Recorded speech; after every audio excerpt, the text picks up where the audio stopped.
Bismillahirrahmanirrahim. Assalamualaikum warahmatullahi taala wabarakatuh.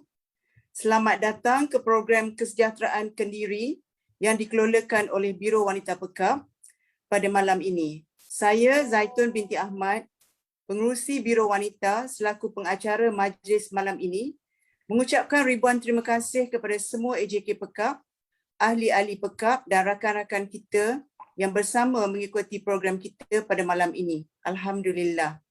Program kita malam ini akan berlangsung selama 1 jam. Semasa 1 jam ini, kita mohon peserta tolong offkan mikrofon telefon anda. Di akhir program, kita ada 15 minit untuk soal jawab bersama panel dan moderator. Semua peserta dialu-alukan untuk memberi soalan. Sebelum kita mulakan program kita malam ini, kita mohon keberkatan dari Allah SWT dengan memulakan bacaan doa dipimpin oleh yang berbahagia Brigadier Jeneral Haji Baharizan bin Zainal Abidin dari Biro Agama Pekap. Dipersilakan.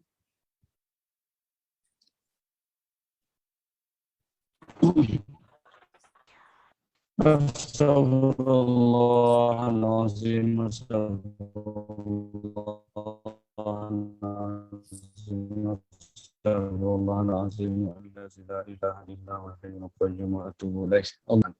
A'udzubillahi minasyaitonir rajim. Bismillahirrahmanirrahim. Alhamdulillahirabbil alamin wassalatu wassalamu ala asyrafil anbiya'i wal mursalin sayyidina Muhammadin wa ala alihi washabbihi ajma'in. Allahumma ghfir lana dzunubana wa li ikhwanina allazina sabaquna bil iman wa la taj'al fi qulubina ghillan lil ladzina amanu rabbana innaka ra'ufur rahim.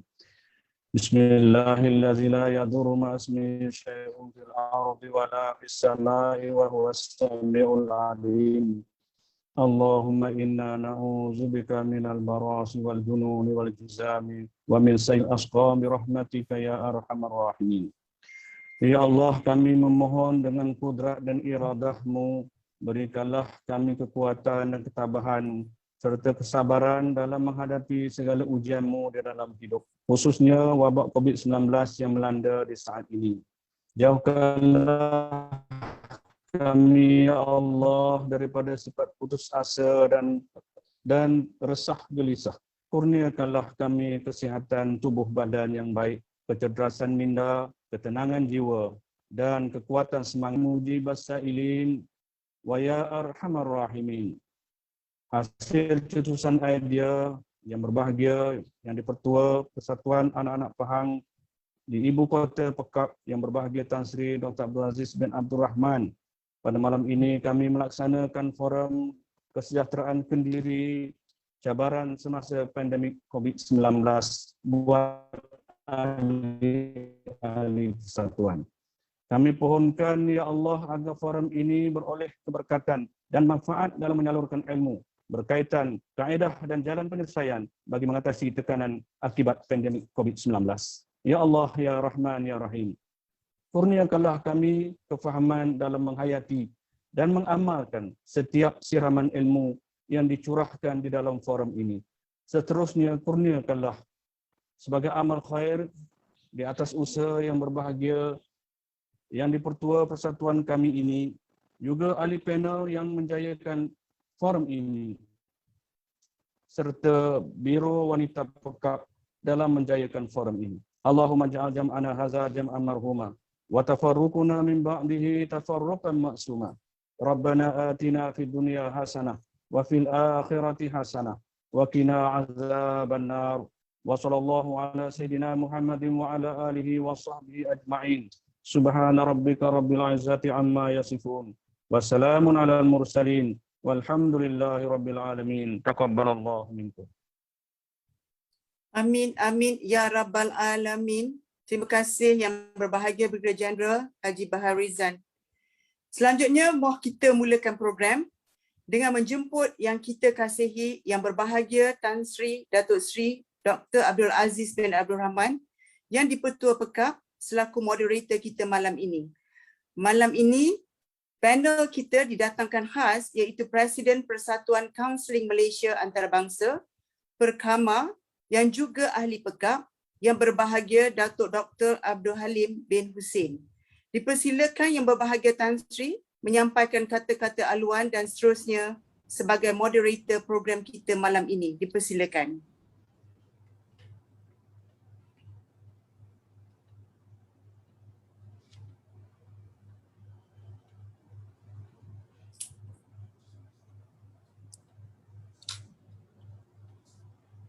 Kenapa tak ada nampak video, tak dengar voice?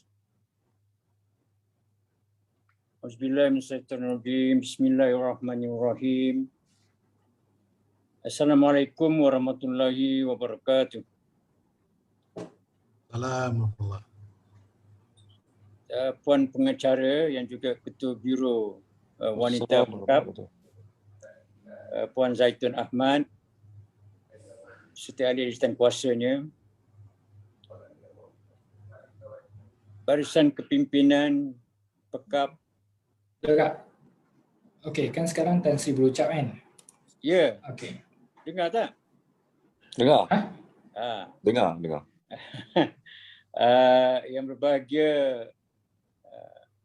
sahabat saya yang khas diundang pada malam ini, Datuk Dr. Abdul Halim bin Muhammad Hussein, Presiden Perkama International dan juga a senior member of Pekap, orang lama Pekap ni.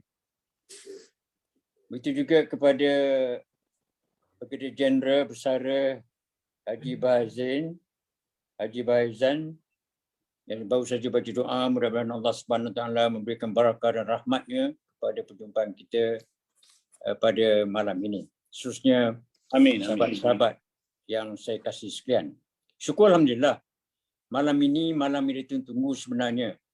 Saya memang bercita-cita dah lama untuk nak mengadakan program bagaimana kesanan daripada COVID-19 ini kepada kesejahteraan hidup kita. Ya, saya sebagai ahli Majlis Agama Islam Wilayah Persekutuan pun mengusulkan perkara ini. Kita beri bantuan berpuluh-puluh juta duit zakat kita edarkan dari segi makanan. Tetapi selain daripada itu, kesan daripada COVID-19 ini ialah kemuruman. Ramai sangat. Banyak dah kita dengar cerita. Daripada dekat 600 lebih dah. Anak-anak kita, saudara kita bunuh diri lah. Terkena stres.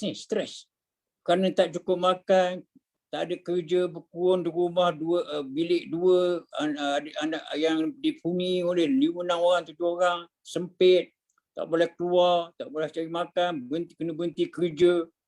Ada pula kena COVID, saudara kena COVID, berbagai-bagai. Jadi Allah Subhanahu Wa Taala memberi berbagai ujian. Tetapi yang lebih penting juga kita kena jaga mental kita, kesihatan mental kita. Jadi di sinilah yang kita dapati, kalau ikutkan WHO, mengikut Menteri Kesihatan, dia kata setiap 10,000 mesti ada seorang psikologis atau psychiatric professional. Maknanya kita ni, kalau 32 juta ni memerlukan lebih kurang 3 juta lebih lah, 3,000 lebih lah. Ahli-ahli spesialis ni. Mujurlah kita ada sahabat kita, memang saya lama nak panggil dia, Datuk Dr. Abdul Halim. Rupanya dia merupakan seorang yang expert, pakar. Anak lahir budu ni. Yang sekolah Clipot. Sekolah kata tempat di Kelipis. Lepas tu menjadi guru. Lepas tu buat counselling sampai ke Amerika, master dia. Dan PhD pula lepas itu. Dan dia jadi penasihat.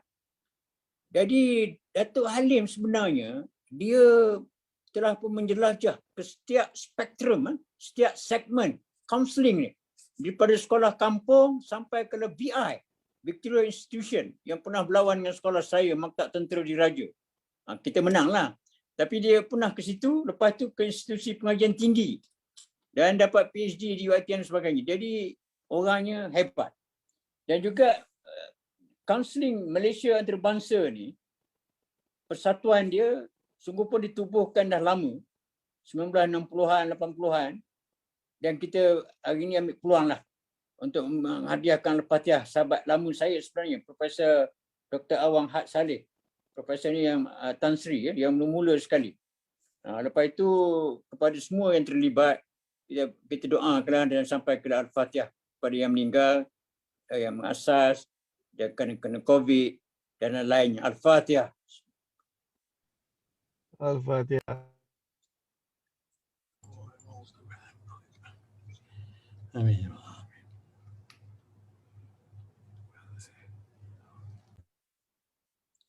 Jadi sebenarnya bantuan sekarang diberi kebanyakannya dari segi financial, dari segi keuangan, dari segi elang bulanan, dari segi makanan.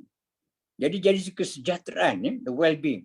Tetapi kesejahteraan hidup tertakluk juga kepada cara rumah kita, berapa square feet seorang, berapa kaki persegi bilik itu untuk seorang. Kalau 10 orang duduk dengan kaki persegi yang begitu sempit, ini akan memudaratkan pemikiran kita.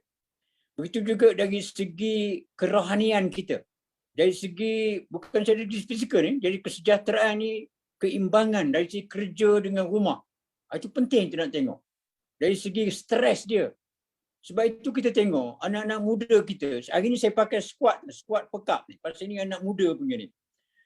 Anak-anak muda kita, kalau kita tengok sebelum COVID, kebanyakannya meninggalkan rumah pangsa dia yang sempit untuk pergi kepada dewan-dewan perniagaan, mall-mall, KLCC dan sebagainya, tempat air condition, tempatnya luas. Bukan ada duit, tengok aja. Dan tengok tu lagi stres.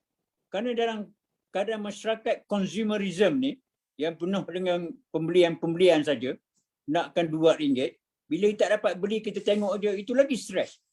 So, kepada lari pada rumah, yang tempat aircon ni, dia lepak situ untuk meredakan keadaan, tapi stres tu meningkat kerana tengok barang tak dapat beli.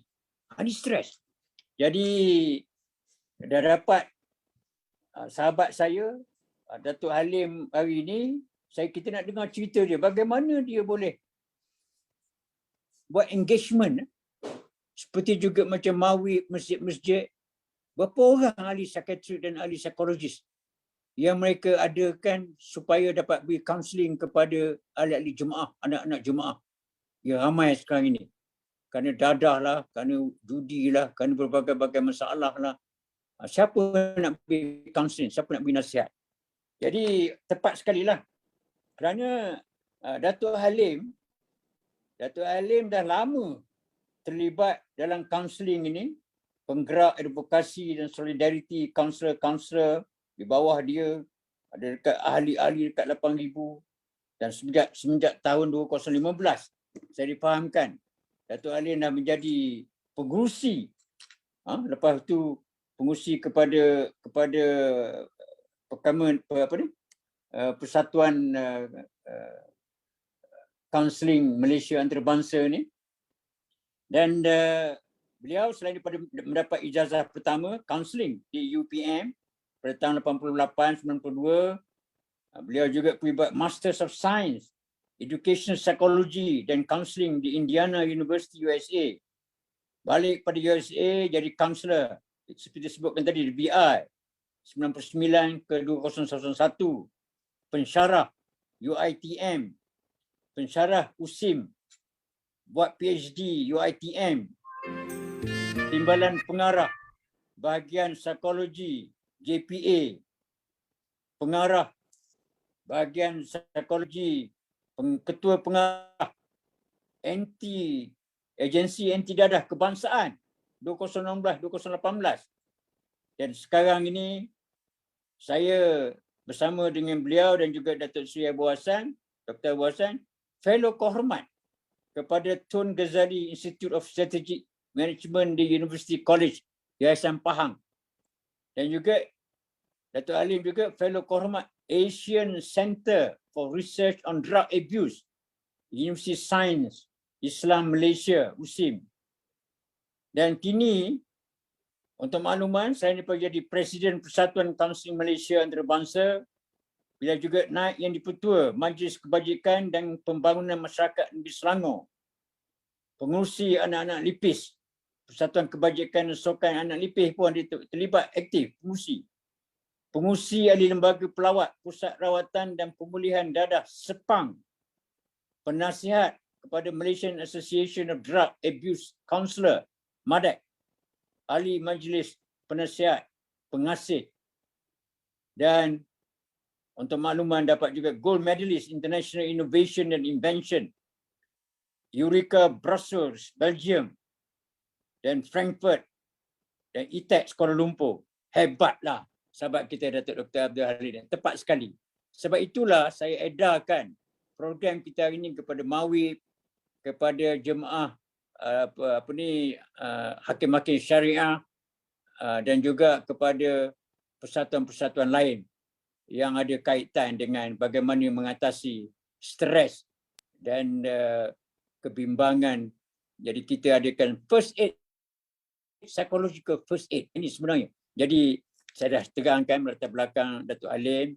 Kita ucapkan terima kasih banyak pada Sen Pekak. Terima kasih kepada senior member of Pekak, Datuk Abdul Halim, kerana dapat bersama kita malam ini untuk kita berkongsi pengalaman beliau dan cara macam mana kita boleh mengatasi masalah yang dilandai, yang dikesankan kepada segelintir daripada kita ni. Kerana COVID, stres kita meningkat dan kita doa pada Allah Subhanahu Wa Taala. Tak ramailah yang terjumus, tak banyaklah yang terjumus dalam keadaan-keadaan yang amat menyedihkan. Jadi saya mintalah, jemputlah saudara kita Datuk Dr. Abdul Halim untuk berbicara, bercerita.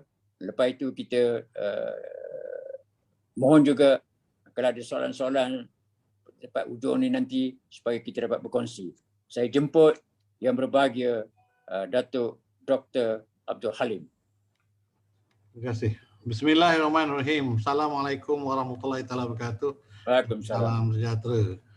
Yang saya hormati Tan Sri yang di-Pertua Pekak dan juga barisan ahli jawatankuasa Pekak, jawatankuasa penganjur, dan tentunya kepada semua yang bersama pada malam ini mengikuti program yang dianjurkan. Kena program lupa dah. Kesejahteraan Kendiri. Mula itu bahas letak psikologi, takut berat sangat pula tajuk tu, tukar. Tukar. Jadi insyaAllah malam ni saya akan kongsikan sedikit pengalaman dan ilmu yang dipinjamkan kepada saya. Dan saya memilih bahasa santai je lah ya. Kita akan menggunakan logat. Saya ni orang bodoh, jadi banyak pelak bodoh lah, minta maaf lah kalau dia tak apa. Tapi faham lah ke rasanya ya. Tan Sri pun dia tahu dia belah gali biasa lah, sebelah je. Pertamanya saya ingin masa ada bagi 45 minit, kita ni pakai Zoom ni. Zoom ni berdengung je lah kan. Apa yang saya akan kongsikan malam ni ialah isu, saya kongsikan sedikit pengalaman saya mengendalikan isu-isu yang berkaitan dengan psikologi di Malaysia. Tetapi lebih pada itu kita akan tengoklah nilai pada kesejahteraan kendiri ni yang diberi kepada saya, tajuk ni cabaran semasa pandemik. Maknanya kita nak tengok apa yang kita boleh buat ya. Saya ada sediakan sedikit slide, tapi tak tahulah kok dia nak tengok slide ke akademik sangat ke, nak bahas borok gini je ke, mana-manalah ya. Jadi sebelum kita pergi jauh lagi Tan Sri dan juga semua pendengar yang dihormati sekalian, kita tengok sendiri aspek kesejahteraan kendiri. Kadang-kadang kita yalah masing-masing kadang-kadang kita take for granted lah kata orang tu. Ambil sedar jelah semua orang sejahtera. Sebenarnya kita pun terlupa yang kita kadang-kadang perlu diingatkan. Walaupun saya mengaji dalam bidang ni pun, saya pun perlu diingatkan oleh rakan-rakan sahabat saya. Apatah lagi online. Begitu jugalah saya dengan orang lain dalam bidang yang lain yang kita rasa kita perlu belajar. Sebab tu dalam kesejahteraan kendiri ni ada 4 perkara. Tuan-tuan boleh semak lah. Tuan-tuan pula dah demo boleh tengok lah ya. Minta maaf lah mana yang lebih tu, abang, kakak ke, adik dia boleh tengok sendiri. Sama ada benda ni ada tidak dalam diri kita untuk kita mengatakan bahawa kita ada elemen-elemen kesejahteraan kendiri. Sebab kalau kita tak ada sebahagian besar daripada apa yang saya sebutkan ni, kita akan jatuh dalam apa yang dipanggil populasi rentang ataupun vulnerable population. Jadi kalau kita berada dalam vulnerable population, inilah sebenarnya apabila kita bercakap tentang psychological disorder dan sebagainya, chances peluang untuk pergi ke arah itu ada ya. Tapi tak semestinya ya, sebab kadang-kadang kita segera mengambil tindakan untuk kita mengelakkan daripada berlakunya apa yang kita jangkakan ataupun yang memungkinkan kita jadi macam tu. Jadi pertamanya ialah perkara yang pertama yang kita perlu ada pada diri kita dalam kesejahteraan kendiri ini. Kendiri ini maknanya sendirilah ya, diri sendiri ya. Dia panggil self well-being ya, dalam bahasa burung lah, dalam biasanya kesejahteraan kendiri ya. Jadi untuk kesihatan kendiri, penerimaan kendiri adalah perkara yang pertama yang penting. Mana how much, sebanyak mana kita boleh menerima siapa kita ya. Self acceptance ya. Sebab itulah orang yang mempunyai penerimaan kendiri yang tinggi, dia akan mempunyai konsep kendiri yang tinggi. Orang yang mempunyai konsep kendiri yang tinggi, dia akan mempunyai esteem kendiri yang tinggi. Apabila dia ada esteem tinggi, maknanya dia sangat confident dengan diri dia sendiri dan dia mempunyai hala tuju untuk diri dia sendiri yang lebih baik. Jadi ini merupakan satu perkara yang bukan milik seseorang. Dia bukan ini hak Tan Sri, hak saya, hak Brigadier General, sebab tu dia nak jadi Brigadier General. Siapa-siapa lah yang ada dalam ni, hak Datuk Razak, tidak. Ini hak semua orang. Mana semua orang boleh dapat. Kita ni sama ada kita suka tak dengan personality kita. Kalau kita tak suka dengan personality kita, maka kita ni berkelahi dengan diri kita sendiri. Atau panggil beramuk dengan diri sendiri. Jadi tak ada mana yang suka lagi. Semua ni tak suka, ada muka lawa kata tak lawa kan. Badan dah tinggi lampir kata tak cantik, tak cantik ya. Lepas tu ada rambut kereta tukar jadi rambut lain, pergi ke buat bonding, tak suka kan. Tak suka je tentang ni. Lepas tu bercakap cara macam ni tak suka juga. So self acceptance ya.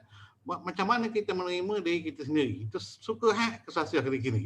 Mana kita ini pun dianjurkan oleh agama ya. Jadi sebab itulah dia tak jauh lah apa yang saya cakap ni. Yang keduanya ni perkembangan kendiri iaitu personal growth. Jadi saya tengok macam Tan Sri ni adalah perkembangan kendiri. Pasalnya orang berkira dengan benda cakap macam ni dia pun pandai juga kan. Tadi tanya pula mak tak ada suara, mak tak ada gambar ni. Kaya orang ni technician menjawab ni. Jadi maknanya personal growth ni kita sedia belajar kepada benda-benda baru yang mencabar ya. Kalau baby boomers sekarang ni umur bayi saya ni 65 ada yang tak reti kena demo lah, tak pandai ya. Tapi bila ada gadget ni pandai belaka dah ya. WhatsApp nombor 1 ya. Ngantau-ngantau gambar lagi pulaknya, laju je. Lepas tu macam-macam lah belajar. Jadi ralik dalam telefon ya. Ralik je. Suka sangat benda yang ni. Tapi kadang-kadang kita suka pada benda yang negatif. Suka sampai mengambil masa yang banyak. Sebab itu kadang-kadang kita tak sedar. Kita cakap orang lain addicted ni, ketagih. Ramai juga orang untuk ketagih telefon ni. Hilang telefon, sosok macam nak demam ni, mencari telefon. So personal growth ni basically kita suka pada benda-benda yang baru, belajar benda baru. So zaman teknologi ni memang kalau kita ada elemen tu, maka kita dapatlah cope dengan ataupun kita boleh berdaya tindak dengan cabaran semasa ya. Sebab kalau tak suka pada yang ni susah kita ni ya. Zaman sekarang ni semua benda online ya. Nak pula zaman-zaman pandemik nak makan apa online, nak mengorder macam mana nak mengorder barang ni, nak suruh Grab ni, nak mengorder kereta nak pergi tempat lain macam mana cara ni. Lepas tu macam-macam lagi lah, ada lagi lah daripada semudah-mudah kepada yang complicated. Jadi kalau tak kerti memanglah jawabnya tinggal lah kita ya. Jadi itulah sebabnya perkembangan kendiri ini penting dan dia merupakan, sebab itu ada konsep lifelong learning ya. Lifelong learning ni sebab itu dia penting. Jadi kita belajar tiap ada peningkatan kita ni belajar walaupun kita hari tu bekerja kemudian habis bekerja ataupun sedang bekerja, banyak benda yang kita boleh pelajari. Dan selalunya orang yang berjaya itu dia belajar macam-macam benda. Perkara yang ketiga ni saya tak nak sentuh sangat, tapi masing-masing ada dia punya tujuan kehidupannya. Every one of us ya. Semua kita ni hidup ni kita ada tujuan dia. Maksudnya kita tahulah benda yang kita nak buat dengan hidup ni. Tapi kalau kita tak tahu apa yang nak buat, jadi kita akan berada dalam keadaan yang mencabar kesejahteraan kendiri. Tapi kalau if you know what you're going to do in your life, then your well-being will be there. Seterusnya ialah Arif sekarang. Ini Arif sekarang ni macam ni. Kita boleh cope dengan keadaan hidup kita di mana kita berada. Misalnya contoh kitalah yang menentukan ke mana kita nak pergi dan apa kita nak buat dengan keadaan hidup kita. Tadi kita kata tahu tujuan hidup kita. Tapi dalam Arif sekarang ni dia termasuk juga isu-isu yang berkaitan dengan bagaimana kita berinteraksi dengan alam sekitar kita. Jadi misalnya rumah. Kita bila kita beli rumah, kita tahu rumah mana yang kita nak beli. Dan rumah itu kita tahu kita akan suka duduk kat rumah tu. Kereta. Kalau kita nak beli kereta, kita tahu kereta apa yang kita nak beli dan memang kita bahagia dengan kereta yang kita pakai. Ada juga orang beli kereta menyampah betul dengan kereta yang beli ni. Tapi naik juga pasal dia tak arif. Ramai yang tak arif sekarang ni. Ada orang tak reti membuat keputusan untuk membeli barang untuk diri sendiri. Ramai juga yang macam tu. Nak beli baju minta orang lain tanya nak warna apa nak fashion yang macam mana. Semua keputusan orang lain yang buat. Jadi kita tidak arif dengan kita punya environment kita. Jadi inilah antara perkara yang akan membantu kita untuk meningkatkan kesejahteraan diri. Dan tentunya hubungan positif ni maknanya kita boleh berkongsi masa, berkongsi apa juga yang kita ada dengan orang lain dan kita boleh menghormati disiplin dan apa orang lain ada. Dan kita juga boleh memberi pujian pada orang lain. Kita nampak orang lain tu bagus, kita mampulah memberi pujian. Ada orang nampak orang lain bagus dan kita lalu dah itu benda sangat. Kita pula pergi label orang lain, action lah, tak untuk macam-macam. Otak kita jadi rosak dah. Because kita tak ada positive relationship. Kita tak reti nak cakap bagus, tahniah. Susah sangat nak tahniah orang lain. Susah sangat nak mengucapkan terima kasih. Susah sangat nak memaafkan orang lain. Susah sangat nak minta maaf orang lain. Ini merupakan perkara yang akan boleh menjejaskan kesejahteraan diri kita sebab kita tidak mampu meningkatkan hubungan positif. Dan tentulah yang kelima ni itu kita yakin dengan apa juga pandangan kita walaupun dia tak berlaga angin dengan orang lain. Kita ada pandangan kita, orang lain tak setuju, lepas tu kita kata mampulah kita pun tak percaya apa yang kita bagi pendapat. Jadi kalau itulah keadaannya, maka kita kena baiki balik semula dan lihat. Jadi perkara-perkara ini sebenarnya ada kaitannya dengan apa yang kita nak cakap tentang cabaran pandemik. Jadi kalau kita tengok pada cabaran pandemik, itu apa namanya, yang sedang kita lalui, lama dah ni, daripada bulan 3 hari itu. Berapa lama dah saya tak ingat lah pula. Kira lah sendiri, kira ngejari bulan berapa. Ini dah nak masuk bulan 8, bulan 7. Ada setahun 6 bulan ada yang. Lama lah kiranya. Tapi kalau kita ingat masa mula-mula sekali kita kena itu, kita dari segi pola pemikiran yang apa yang berlaku. Ini bukan saja di Malaysia. Di negara lain pun begitu juga. Dan kita cuba redakan. Yang pertama sekali masa mula-mula itu kita ada panic attack. Sebab dengar cerita, tak lama lagi kita perintah hukum ni tak makan kita, baik kita pergi. Habis semua benda beli. Benda yang tak payah beli pun beli juga. Terbeli juga. Sebab panic attack. Sosok tak tentu arah. Panggil kalau bahasa kita kaya. Jadi kaya. Kaya sangat. Patutnya lama lepas tu sambung pula.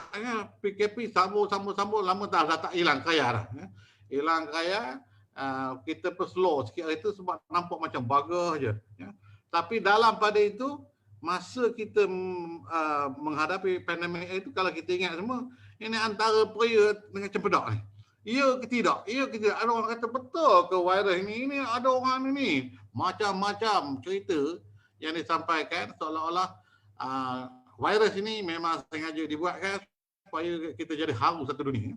Dan dalam pada itu banyak pula cerita fake news dari itu. Sampai keluar macam-macam cerita. Ini cerita bobok ni macam-macam. Mau kata-kata tempat dalam sosial media, cerita bobok ni lebih banyak pada cerita ya. Jadi ini merupakan pola pemikiran yang sebenarnya memberi kesan kepada bagaimana kita mengasah kesejahteraan diri. Dan selain pada itu, ramai juga yang nak jadi keyboard warrior. Dalam grup masing-masing lah. Saya tak tahulah dengan grup orang lain. Pasal grup orang lain di mana, macam mana pula. Masuk grup dia lah. Nak jadi orang yang paling awal sekali tahu. Seolah-olah dia lah yang mengantar berita ni. Lepas tu ada seorang lagi. Itu tahu lepas punya. Terus senyap dia. Malu. Lepas tu buat lagi yang lain. Orang lain pula macam-macam. Untuk jadi keyboard warrior. Kenapa keyboard warrior ni berlaku? Nak pula apabila ada event seperti ini. Sebab ada satu elemen kepuasan dalam diri dia. Dia rasa macam puas bila hantar tu. Dan bila orang tahu dia datang daripada dia, dia rasa macam ada satu recognition. Dia lah yang memulakan menyampaikan maklumat. Dan ada perkara yang sangat yang kita tak sedari, ini panggil denial, living in denial, ataupun denial leading to not me syndrome. Not me syndrome ni misalnya COVID, kes COVID. Kita bercakap tentang COVID ni. COVID ni berlaku di sana sini kita dengar. Tapi kalau not me syndrome, dia kata orang lain kena, saya tidak. Kan? Not me, orang lain kena. Jadi sebab itu dia boleh je buat apa-apa juga yang kadang-kadang melewati SOP yang ditetapkan. Sebab dia rasa tak kena ke dia, orang lain je. Jadi common tidak, orang lain lah. Bukan common. Yang COVID siapa kena? Orang lain, bukan dia. Bila kena ke dia, barulah kena juga ya. Jadi barulah data terantuk baru tengadah. Jadi not me syndrome ni bahaya. Dan ini banyak, bukan saja dalam kes-kes COVID, dalam isu-isu lain, isu-isu kesihatan yang lain. Kalau dadah memang lagi banyak. Saya ini dalam bidang ni. Yang dadah ni, minta maaf lah, saya kena cakap juga. Tak boleh, dia macam ketor kalau tak cakap hai dadah ni. Hai dadah ni banyak not me syndrome. Anak saya tidak, anak saya tak macam itu, anak saya okey kan. Ini mesti anak orang lain ni berkawan dengan saya ni, bukan saya. Last sekali mak ayah jadi orang yang terakhir sekali yang tahu apa yang berlaku dengan anak. Mak ayah ada elemen not me syndrome, bukan anak saya, bukan keluarga saya, bukan kita, mesti orang lain. Jadi ini merupakan satu pola pemikiran ataupun cognitive pattern yang tidak bagus untuk kita. Ada satu perkara lagi yang ini barangkali dia terminologinya ada yang biasa ya, baguslah tapi yang biasa, neurotic defense mechanism ya. Asas dia ialah defense mechanism ya. Defense mechanism dalam bahasa Melayu dia bahasa Melayu pula. Dalam helah bela diri. Itu dia. Kata ada helah bela diri. Manusia memang memerlukan helah bela diri untuk you survive dalam macam-macam situation ya. You need to berhelah to defend yourself to survive in a situation dalam situasi tertentu. Bukan saja-saja dia buat menghela diri, tidak. Helah bela diri ni supaya dia dapat membantu you terus survive in any challenges ya. Tetapi dalam helah bela diri dia ada dua ya. Satu yang kita panggil very positive, you gunakan when you need to do it ya. Contohnya helah bela diri yang biasa kita gunakan, katakanlah kita pergi bekerja ya. Pergi bekerja dan sampai tempat bekerja, tiba-tiba bos kita jemput, kenapa lambat hari ni ya? Kalau kita kata motor poncak, jam jalan, itu bukan helah bela diri, itu memang bobok je kena ya. Tapi kalau helah bela diri menggunakan alasan yang lebih konkret dan memang itu yang berlaku, tapi sebenarnya tak payah cerita kan, tapi you ceritakan juga untuk mendapat keyakinan daripada orang yang kita maklumkan, maka helah bela diri yang kita gunakan tu kita gunakan supaya kita ni tidak dianggap sebagai orang yang menipu ya. Memang selama kita tak nak menipu pun, but you terpaksa berhelah untuk memperbaiki keadaan. Jadi that's why you use a defense mechanism ya. And it is needed in every human thought pun memang diperlukan. Tetapi ada satu perkara yang bahaya yang dipanggil neurotic defense mechanism.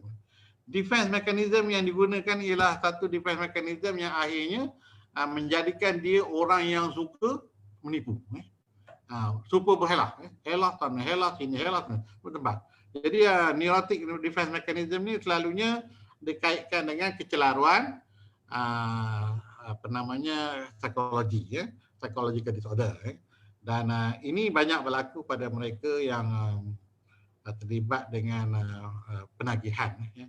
Tak kira lah penagihan. Tapi kalau kita tengok gadget pun dah ada dah elemen-elemen neurotic defense mechanism ni. Main game kan, kita mana ada main game, kita baca benda.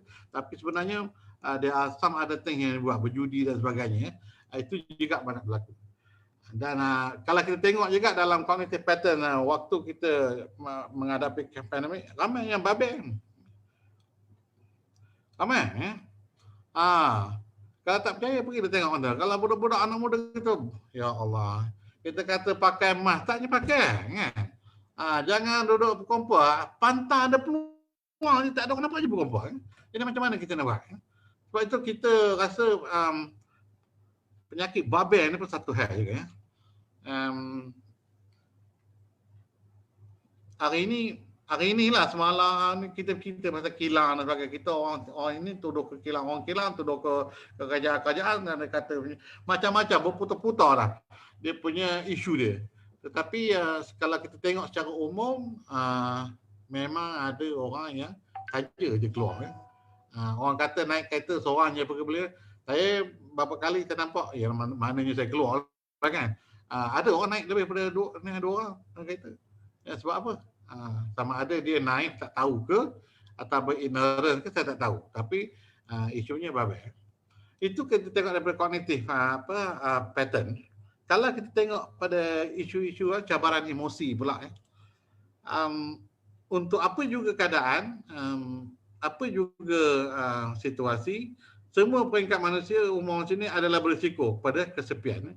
Every one of us kita berisiko kepada kesepian, tekanan, kebimbangan, kemurungan, peningkatan penyalahgunaan dada. Mungkin tidak ada yang dalam ni lah. Tetapi saya ada banyak rekod lah dalam keadaan tertekan bagaimana orang memilih jalan keluar supaya dia tidak rasa tertekan. Yang stres, yang tadi katakan stres ini.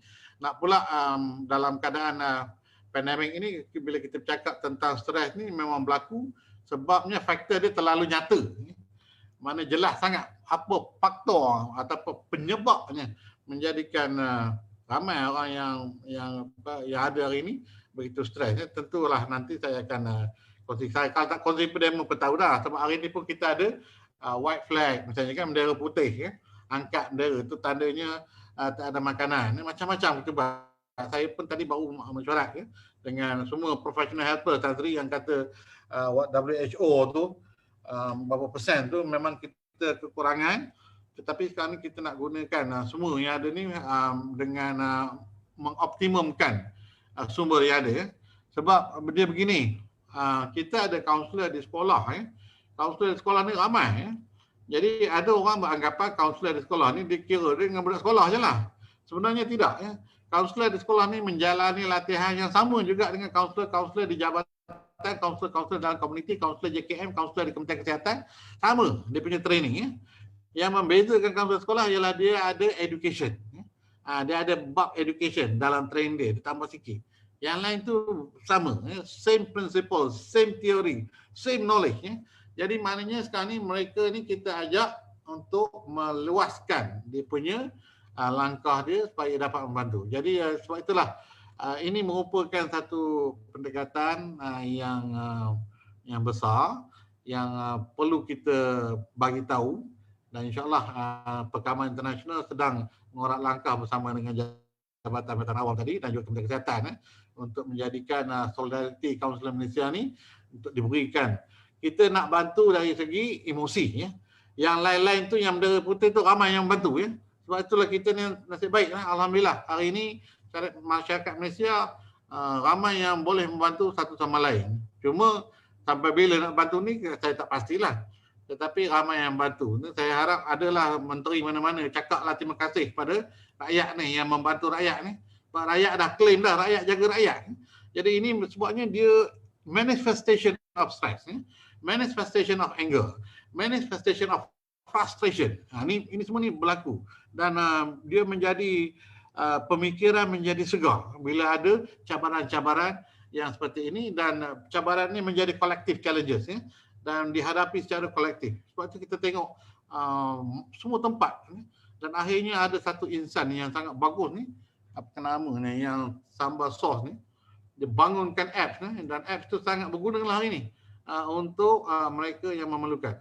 So kalau kita bercakap tentang emotional challenge, dia tidak mengira orang kaya ke, orang miskin ke, orang tua ke, orang muda ke, budak kecil ke. 3 minit lagi tu. Lah, Tu ada baru 3 nak minit mula. lagi. Sudahlah dah. 5 minit lah, 5 minit. 5 minit. Dah demam perut ni kan. Okey. Dia yang banyak demam perut ni. Okey, tak apa, saya laju sikit lah. Laju sikit. Kalau mana yang tak faham tu buat apa-apa je. Kekelaruan. Apa itu demam terperuk? Ini semua ni sama ada disedari atau tak disedari, saya ingin nyatakan kita ni memang melalui satu proses ataupun pengalaman yang dipanggil demam perut. Dalam bahasa Inggeris ada, kalau di belah Amerika, belah England, belah tempat sejuk ni dipanggil cabin fever. Maknanya duduk dalam kabin tu untuk tempoh yang lama, waktu salji. Itu asal dia. Tapi dalam konteks COVID ni, memang ada juga cabin fever, tapi kita terperuk dalam rumah. Jadi terperuk dalam rumah ni berbeza-beza antara satu kategori dan kategori yang lain. Dia sebenarnya pengalaman isolasi dalam bilik ataupun bangunan atau rumah untuk tempoh tertentu. Macam tadi cakap tadi, duduk rumah sempit dan sebagainya. Sebab tu tak daya duduk dalam, habis keluar juga. Keluar kena macam-macam buat. Jadi next lah. Ini boleh baca, next. Siapa yang menjaga benda ni? Tolong alihkan slide ni. Okey, kita tengok simptom-simptom ni lah. Simptom-simptom. Bukan semua orang yang mengalami demam terperuk ni akan mempunyai simptom. Tapi yang mengalami demam terperuk ni ejaan macam-macam lah. Mengalami ketegangan sangat merasakan dan menggelisahkan. Ini kesan-kesan dia. Nombor satu, kita rasa gelisah. Jadi kalau dia merasa gelisah je, tak tahu gelisah, restlessness dalam bahasa Melayu. Bahasa Inggerisnya. Gelisah. Kejap-kejap gelisah. Kejap-kejap gelisah. Jadi ini merupakan simptom awal yang kita kena pasti. Yang keduanya lesu. Lesu ni macam tak daya lah tak daya nak buat itu, tak daya, macam tak ada tenaga lah. Lesu je. Mak kau ni lesu je. Macam lemik letek lah. Itu lesu.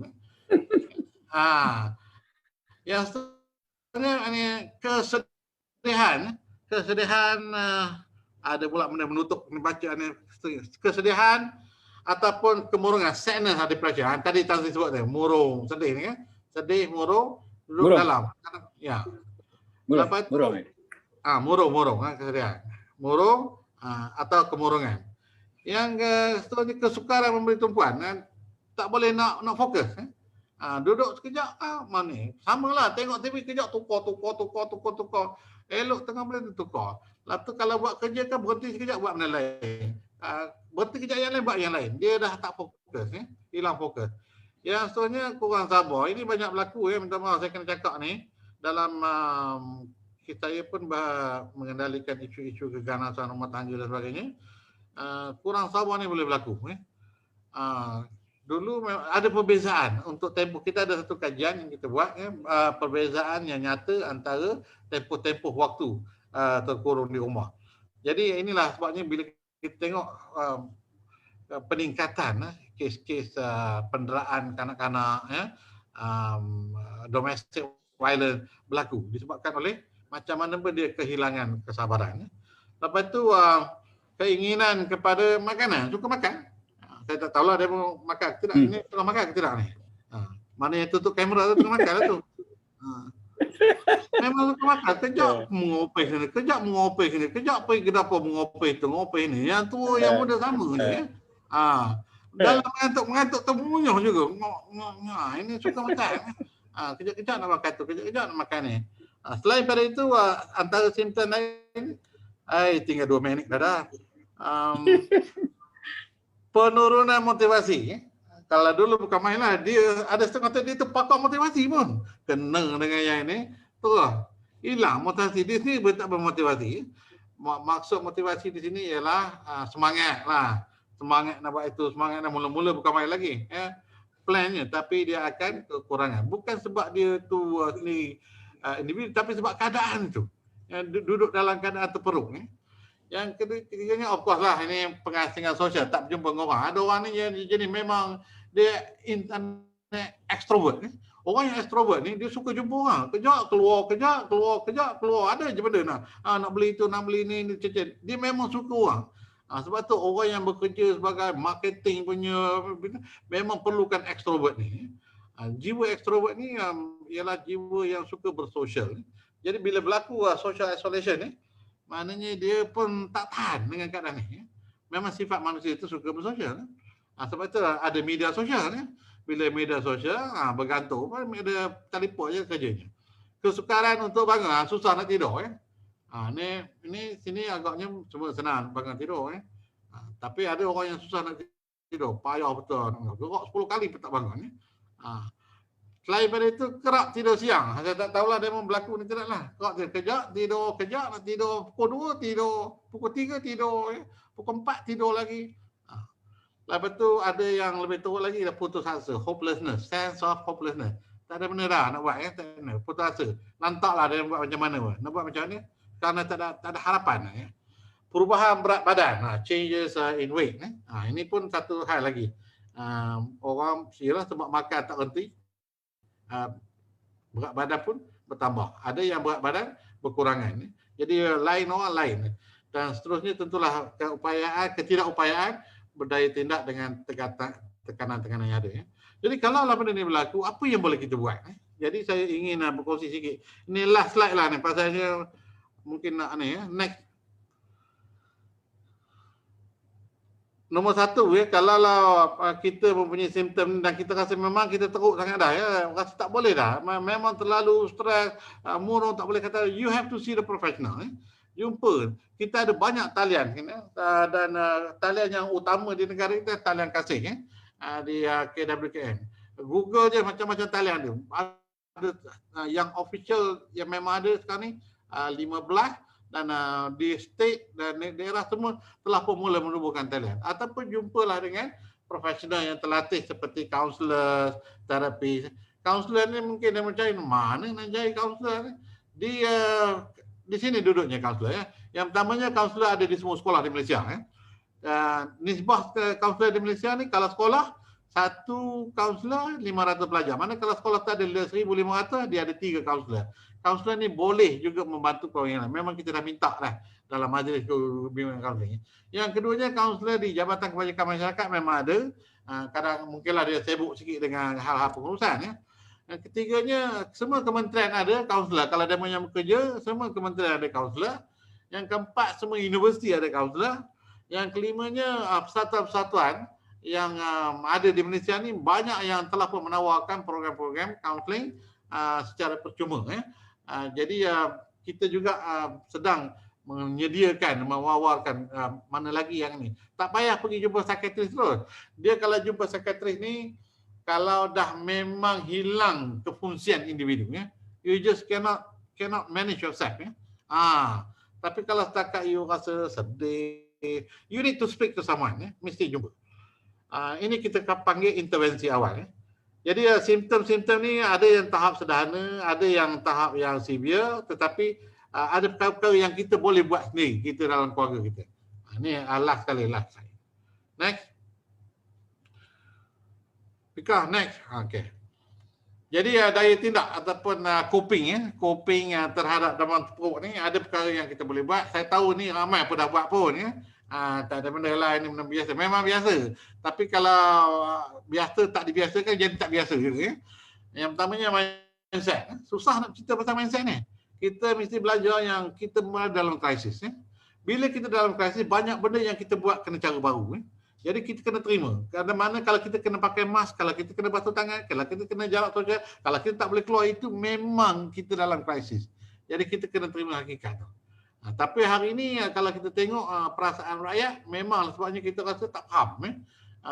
Kerana PKP terlalu lama, jadi dia akan mencabar mindset ni. Dan mindset ni apabila mindset cabar, kita perlukan juga lagi bantuan sokongan. Sebab ni kekecewaan tinggi. Sebab apa kecewa? Tak dapat kerja. Sebab apa tak dapat kerja? Bila tak dapat kerja tak ada duit. Macam mana nak cari makan? Macam mana nak bayar sewa? Jadi bebannya pada siapa? Dia bukannya nak setakat makan beras, nak gula ni. Nak benda lain lagi. Kita tak dapat nak bantu dari segi nak bayar sewa rumah dia, apatah lagi keperluan-keperluan dia sendiri.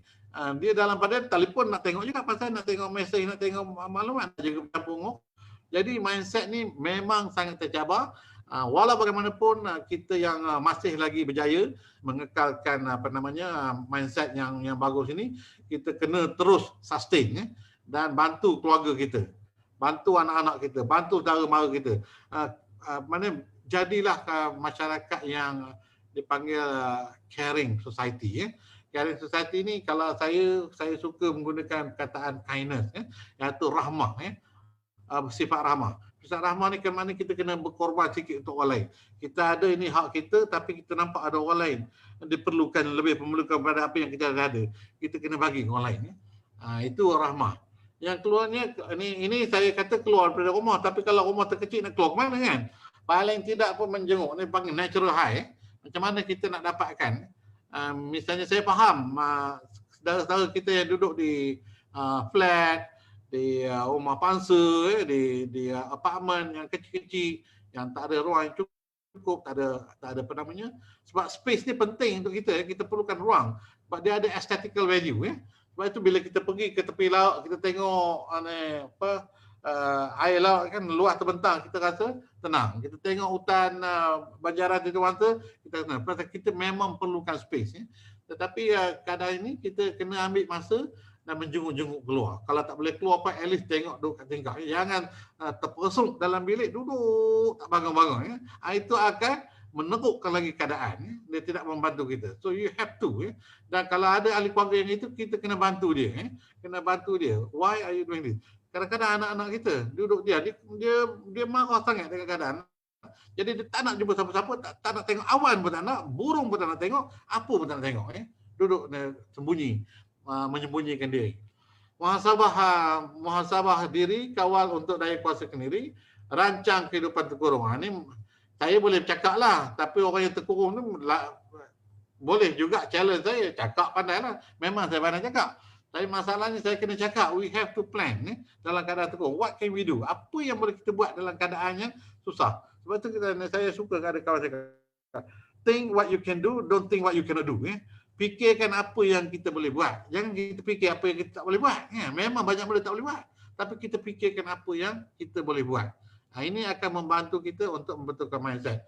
Dua lagi Tan Sri, menjadi role model terbaik. Jadilah ikutan yang terbaik untuk keluarga kita, untuk anak-anak kita, untuk saudara mara kita. Jangan kita ni yang tak suara. Anak lagi lah pula tengok ayah, mak ayah macam-macam tak suara. Anak lagi pula tak suara. Jadi kita kena jadi role model dan kreatif bersama. Ini perkara-perkara yang kita boleh buat. Jadi saya berhenti sini dulu. Saya tahu Tan Sri dah resah ni, bila nak berhenti pula ni kan. Masa dah habis orang nak tanya. Jadi macam ni lah saudara-saudara semua. Ni debriefing keluarga ni, saya tak pernah cakap lagi ni. Ini kawal penggunaan media sosial. Ini ramai nak tagih tadi. Cakap seorang. Kawal pemakanan, senaman dan jangan jadi buat senaman lah. Macam mana pun buat senaman juga. Sama ada senaman duduk ke, tapi bersenaman juga. Kesedaran pola komunikasi, cabar minat kita, debriefing keluarga. Debriefing keluarga ni macam ni. Ini jarang dengar. Debriefing keluarga ni kepada keluarga-keluarga lah yang ada anak-anak ni. Sebabnya bila menjaga anak ni dalam sekolah dari rumah memang horrik betul lah mengajar anak dia online ni. Jadi di waktu malam sebelum anak-anak tidur, mak ayah cakap pada anak-anak appreciate apa anak dia dah buat untuk hari itu. Dan bagi tahu pada yang lain-lain, tengok Kak Long dah buat itu ni, terima kasih, besok kita buat yang lain. Kena selalu ada di briefing keluarga ni. Jadi inilah yang dapat saya kongsikan dalam masa yang singkat ni, Tan Sri. Dan kalau ada soal jawab, bolehlah tanya. Mana-mana yang saya dapat jawab tu saya jawab lah. Kalau saya tak dapat jawab, saya suruh Tan Sri jawab lah. Lepas tu tak puas hati juga. Lipat lah saya kan. Okey. Silakan. Terima kasih banyak Datuk. Very comprehensive, menyeluruh, dalam, semua pun masa singkat. Dan satu je saya nak tanya sebelum saya beri peluang orang lain tanya. Silakan. Macam mana kita boleh, macam Datuk punya group, boleh berkongsi dengan masjid-masjid, berkongsi dengan pusat-pusat zakat untuk nak membantu asnaf. Kerana dari segi kewangan tu mereka ni dah pergi dah. Tapi dari segi spiritual tu, dari segi rahmah ni tadi. The touch dia yang Datuk punya group yang ada touch. Macam mana boleh combine kan? Boleh Datuk. Sebenarnya kita dah pun buat kolaborasi tadi kita dengan JAKIM, dengan Persatuan Psikospiritual Islam Malaysia. Dan juga kita bekerjasama dengan banyak pihak lah. Kalau saya boleh kongsikan, kita dengan PEKA, Persatuan Pendidik Kaunselor Malaysia, dengan PAKSI, Persatuan Kaunselor Syari'i Malaysia, dengan JAKIM punya volunteer. Jadi kita tengah kolaborkan mana-mana yang memerlukan untuk asnaf ni, you don't have to pay anything. Kita lakukan secara percuma. Dan kita pun ada sedikit dana daripada Kementerian Kesihatan untuk tujuan kesihatan mental. Dan insyaAllah kita akan dapatkan lagi untuk membantu mana-mana yang sangat memerlukan. Just contact us. Tak lama lagi kita akan keluarkan iklan, dipanggil Perkama Care Line. Dan di situ nanti kita akan work out. Kalau ada yang mana perlu, bagi tahu kita, we will do our best. Kita ada punya namanya group yang akan bantu. Jadi saya nak Datuk panjangkan kepada MAWIC, Majlis Agama Islam yang bergerak beri duit untuk apa ni, bantuan-bantuan, tapi nak beri juga rahmah ni tadi. Psikologi punya approach. Terima kasih Datuk. Sekarang saya jemputlah sahabat-sahabat kita yang menunggu tu, ramai nak bercerita. Silakan. Buat unmute, terus jawab, terus soal. Ataupun beritahu saya. Soal jawab kepada Datuk Alim pun tak apa, kita nak ringkas kan.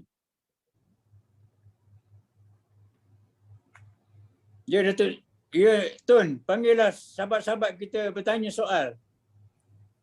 Kita buka kepada semua peserta. Kalau ada apa-apa soalan, sila kemukakan. Terima kasih. Assalamualaikum. Ni Ishar ni. Orang kuat. Banyak soalan dia. Dia buka membandar lah. Benda lagi dia bersenam dengan pokok lah. Bagak ni. Okey.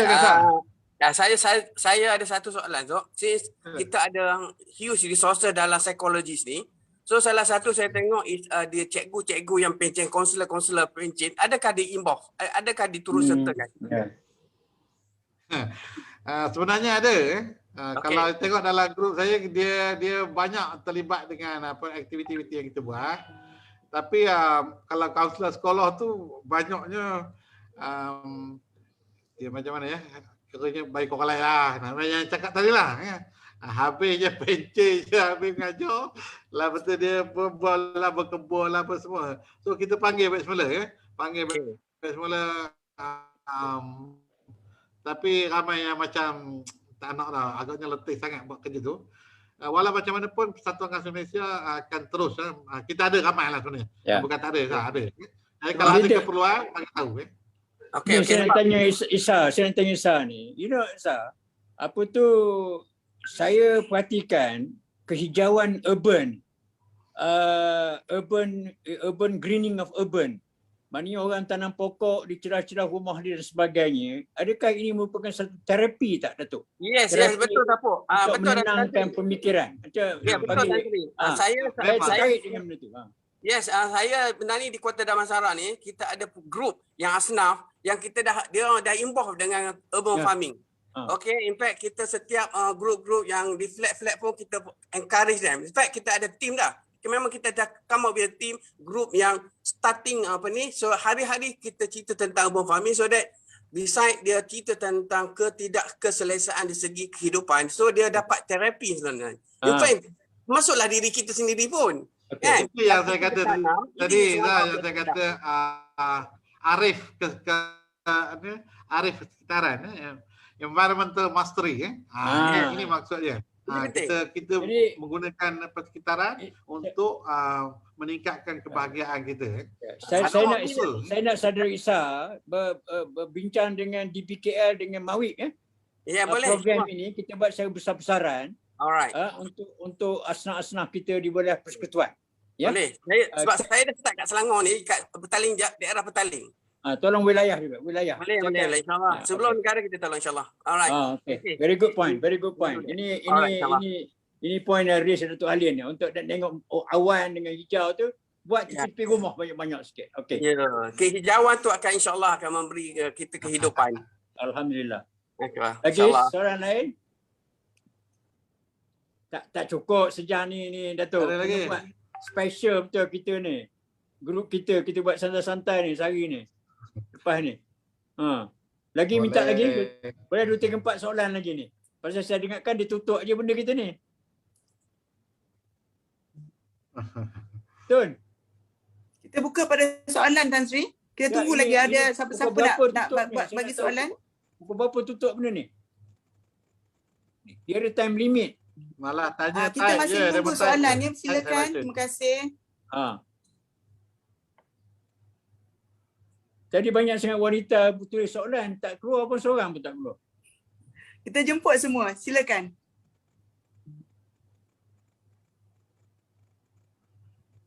Atikah buat soalan tadi. Mungkin dalam chat box ada soalan Datuk Doktor. Cuba Dr. Salim.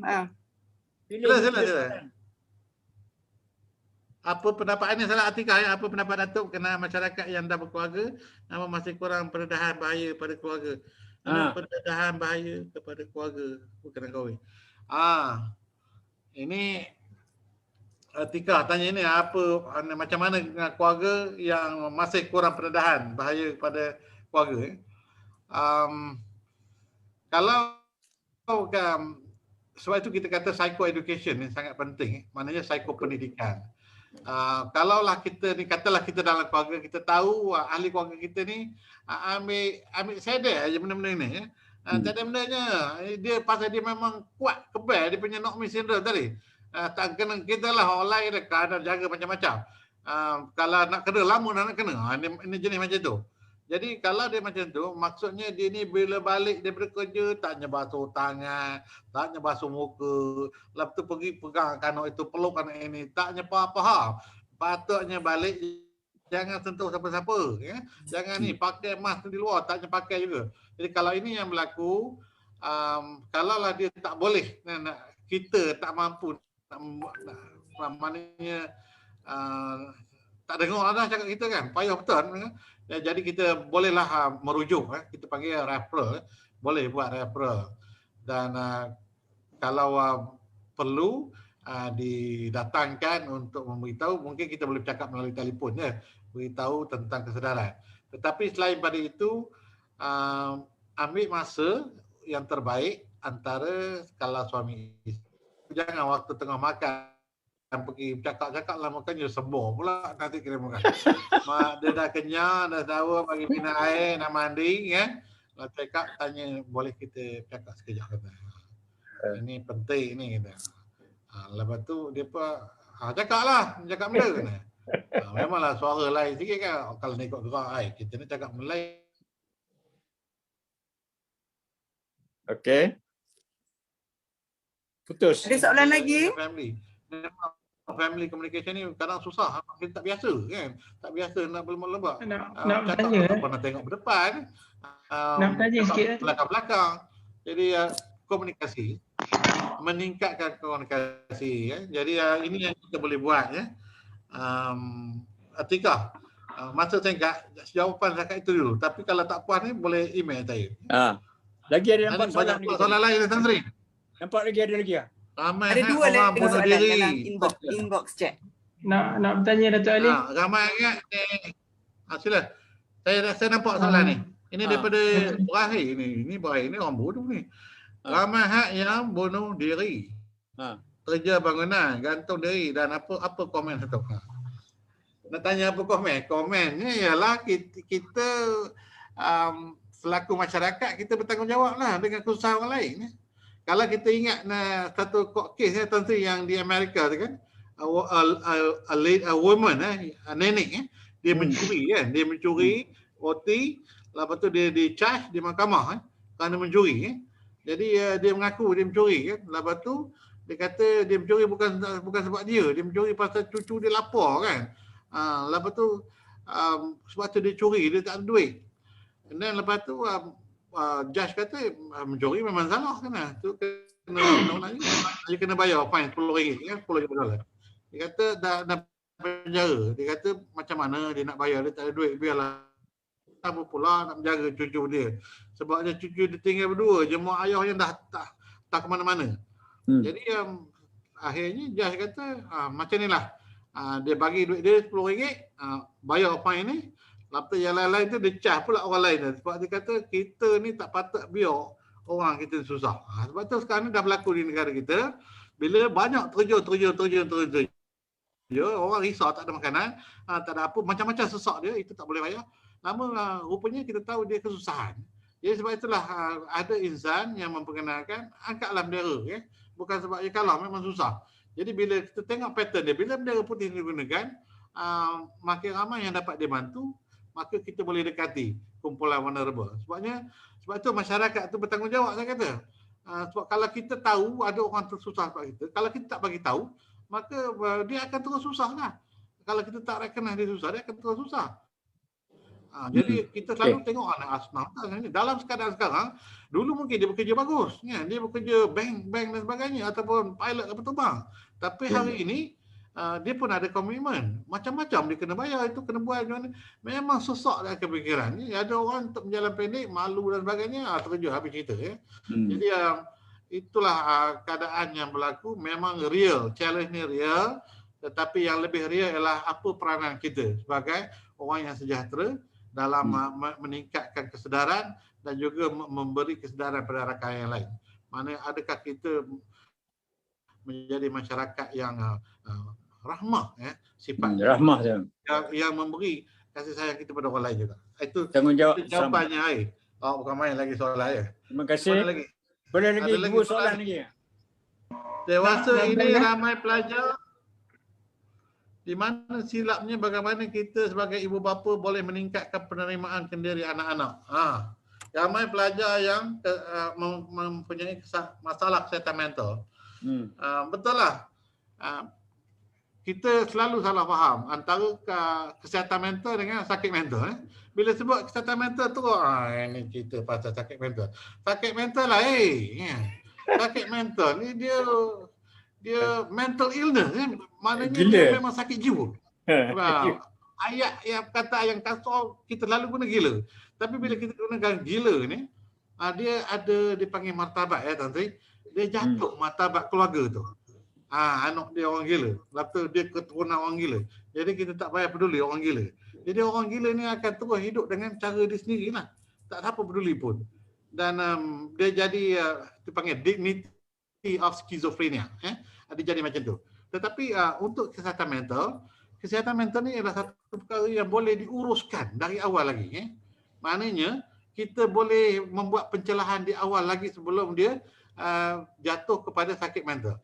Dia tak sihat ni, kesihatan mental ni ada semua orang. Semua orang ada. Saya ada, Tan Sri ada, yang bertanya pun ada, ya. Yang mendengar ni ada, Datuk Razak ada, ya. Kesihatan mental. Kesihatan mental ni maksudnya bimbang, ya. Kita rasa sedih, ya. Tapi kalau sedih yang berpanjangan, dia jadi tak sihat, kan. Tapi adakah kalau kita sedih jadi tak sihat? Tidak, ya.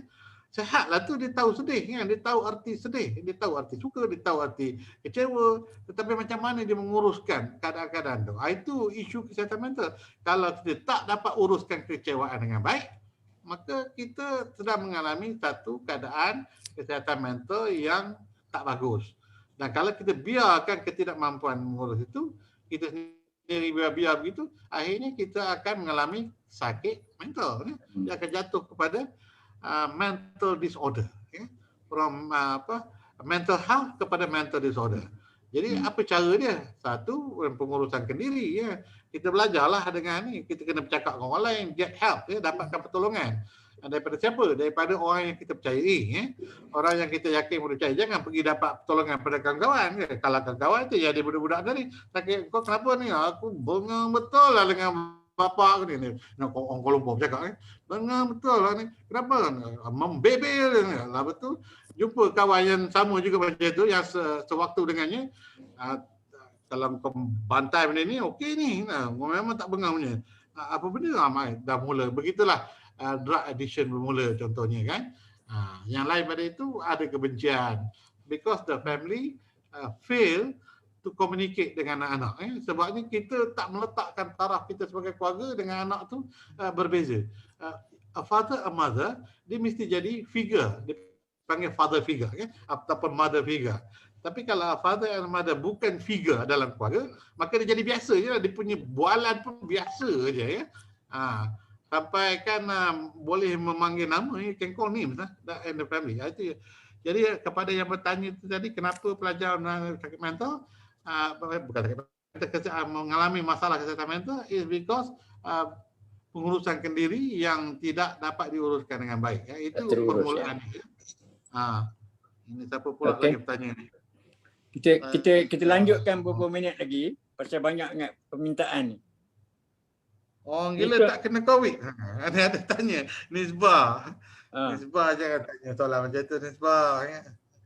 Tuhan ni kaya Tuhan ni kaya. Tuhan ni maha pengasih, maha penyayang. Kata dia boleh letak dekat mana lah COVID tu. Kena memanglah keluar isu orang gila mana kena COVID kan. Saya tak tahulah dia kena tidak kan. Pasal kalau dia kena pun dia peduli apa kan. Jadi kadang-kadang sakit dia tu sakit lain kan. Kalau tanya dia pun, kau ada kena COVID, dia jawab benda lain. Jadi Nisbah, kita letak ke tepi tu soalan tu, nanti kita bincang tu. Nak cerita orang gila kena COVID tu kan, takkan nak tanya orang gila pula kan. Ada lagi? Ada yang lain lagi? Dia tanya aku. Okey tu, tanya. Stres jangan dibiar. Sekarang sakit mental, Haji Nisbah, Datuk Razak. Okey dah. Ada lagi soalan lain? Sila. Nak tanya, Datuk. Sila. Nak tanya, sekarang ni banyak orang sedih kan. Jadi macam mana kita tengok kata-kata semangat. Saya Fikri. Fikri ya.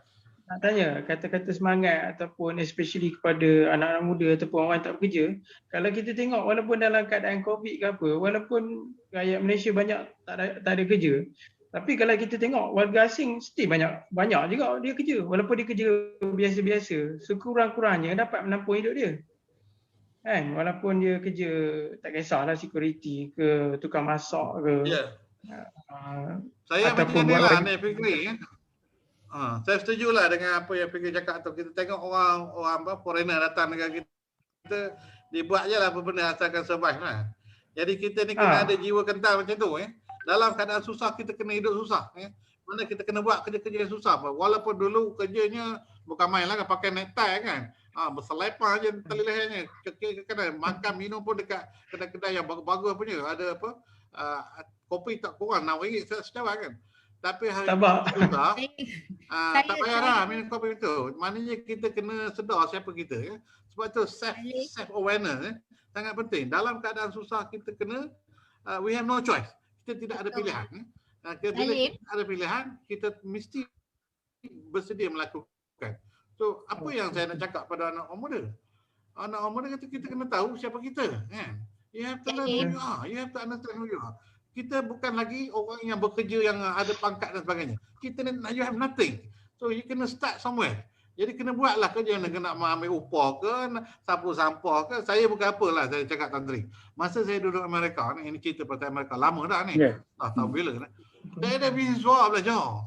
Pergi Mona duduk rumah, mana nak buat macam mana pula, tak ada duit langsung. Jadi saya kata saya kena kerja. Jadi saya kerja jadi janitor bahasa Melayu dia. Tukang cuci lah. Dia cuci kan ni. Lantak kalau ikut mulut hari tu cikgu kau main lagi, sekarang tukang cuci lantai. Kalau otak saya jadi macam itu, saya tak buat kerja tu. Campur kerja lah semua ni apa, mok tu lantak dia saya takkan buat kerja macam lantai. Hidup takkan tak boleh takkanlah aku ada degree buat ini. Come on man. Sekarang ni orang ada PhD pun buat kerja macam-macam lah. A pilot can do something yang burger je pilot sekarang ni. So it's a matter of surviving. Ini ada seorang nak asyik nak bertanya. Silakan anak muda. Cik Alim. Senafas Cik Alim cakap boleh senafas Cik Halim cakap, tak ada full stop. Bagus. Semangat. Semangat. Boleh tak saya nak kongsi sikit pengalaman saya dalam NGO saya bila saya buat bantuan pada orang yang memerlukan bantuan ya. Saya totally agree dengan statement Cik Halim ya. kita kena adapt dengan apa yang berlaku ni, and especially bila kita pergi hantar makanan dan apa semua. Bila kita dah hantar, tiba-tiba dia minta lagi. Lepas tu kita buat offering, kita tanya dia, "Puan, anak-anak puan yang dah diberhentikan kerja tu, boleh tak kalau kita offer dia kerja 1 hari RM100? Kita offer dia nak kerja." Tahu dia boleh jawab apa kat kita? "Maaf ya, anak saya dulu kerja shipping. Saya rasa dia tak boleh buat kerja-kerja pun macam tu semua." Saya baca macam, oh my god, kata puan, sekarang ni kita ramai yang nak bantu. Kalau puan keep on asking macam ni, kita sanggup bayar 1 hari RM100 untuk semua anak dia. Dia tak mau, dia boleh cakap, "Jangan peli kami." Itu pengalaman kami lah. Jadinya dia orang memang semua, kita faham susah tapi jangan mengambil kesempatan lah. Betul. Alright. Bagus, terima kasih. Azihan ni dari mana ya, Azihan? Saya asal orang Berserah tapi duduk di KL ni. Oh, patutlah canggih betul cakap ha. Kuala Lumpur betul ayang. Ya, orang Berserah. Alright. Okey, ada lagi soalan lain? Ni Tun, apa lagi soalan? Saya tak nampak soalan. Puan Zaitun. Ada lagi soalan? Tak ada agaknya. Betul. Boleh saya tanya satu tak? Sila. Okey, terima kasih Tan Sri. Saya ucap terima kasih pada Tan Sri tadi dia jemput saya ahli mawid juga sama dengan Tan Sri. Roslan Tan Sri. Datuk, saya Datuk Alif. Roslan. Okey. Ya, sikit je. Saya tengok macam kes-kes berlaku kan, kes-kes bunuh diri apa semua ni. Kita ni kebanyakannya bila dah berlaku baru kita tahu kes tu. Jadi macam mana kita kaedah kita nak buat early intervention tu supaya benda tu tak berlaku. Okey, terima kasih. Dia macam ni, Roslan. Ni suicidal punya kes ni, dia memang satu perkara yang susah kita nak tentukan bila dia akan really suicide ataupun dia buat suicidal attempt saja kan. Kalau suicidal attempt senanglah kita akan jumpa dia kan. Tapi kalau dia commit suicide, ada yang yang commit suicide dia tak bagi tahu siapa pun kan. Dia memang dia diam saja. So apa yang kita nak boleh buat dari segi nak detect di mana dia. So the first thing yang kita tahu ialah orang yang suicide, there is a reason why they commit suicide kan. So the reason is a loss of hope kan. So kalau loss of hope, then we have to have a good data untuk melihat berapa ramai sebenarnya yang contohnya sekarang ni yang dibuang kerja, yang dulunya hidup dia macam mana dan dia tanggungan dia apa kan. So memanglah big data analysis ni memang penting untuk kita lihat. Bukan kita kata kita nak tuduh ni kan salah faham pula kata Datuk Ali cakap kita orang dulu yang kerja bagus-bagus sekarang ni kita ni bakal commit. No, not at all But commit suicide ni lintasan dia it's not because dia belajar dengan orang lain kan, tidak kan. Dia sendiri je macam mana dia nak menguruskan diri sendiri. Dia sebab kita kata kesejahteraan. Bila kita tak ada personal self well-being, the tendency of making a decision yang kita panggil self-harm.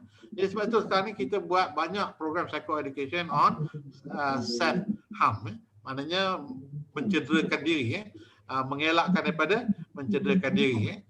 Yang keduanya intervention awal tak lain tak bukan ialah memperluaskan psycho-education on issues of self-awareness and also self-development.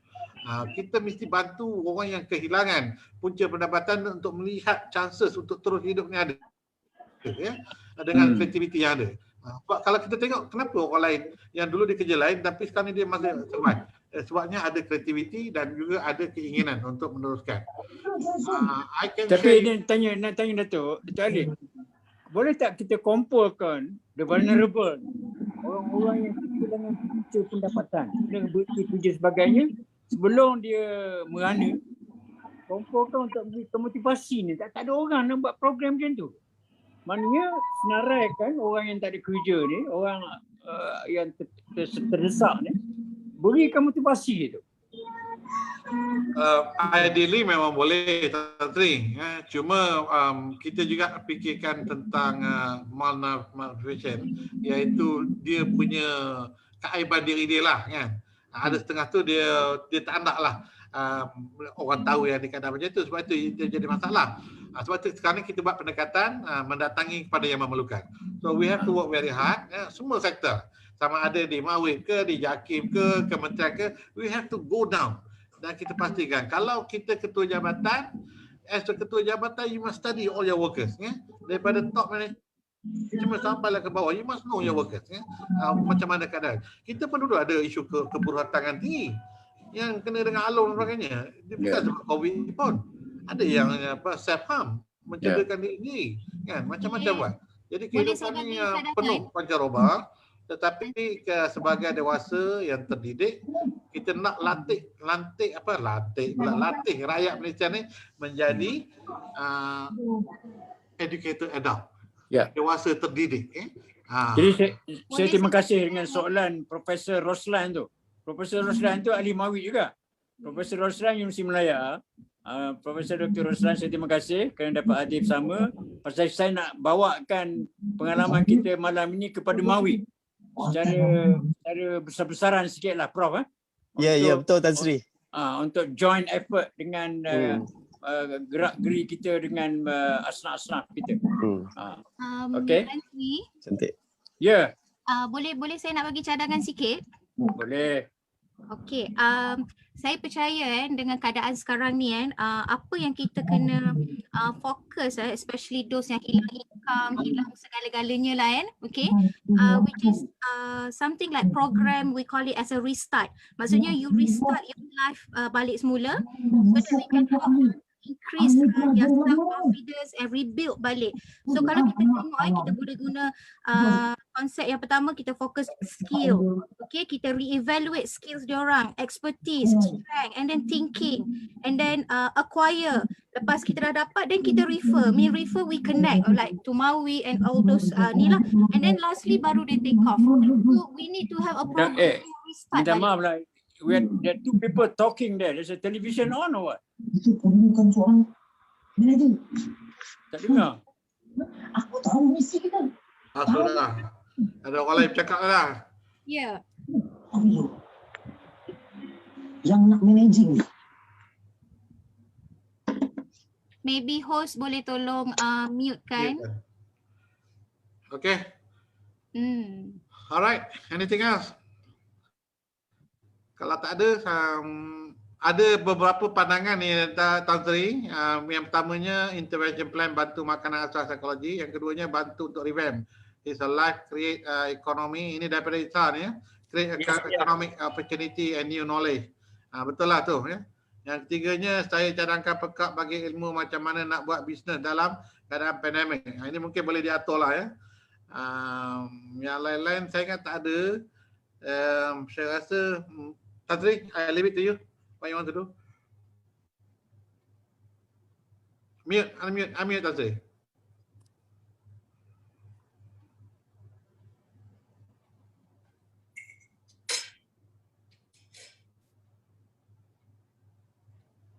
Tan Sri kena unmute Tan Sri, tak dengar.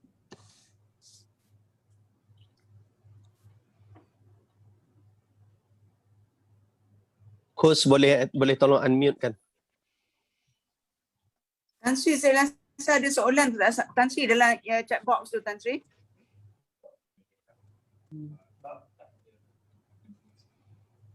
Hai. Phone call.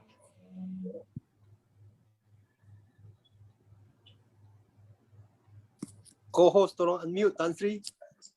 Give me mic dah mute. Sabrina tu ada tolong ke? Unmute Tan Sri. Sabrina atau Atika tolong unmute Tan Sri please.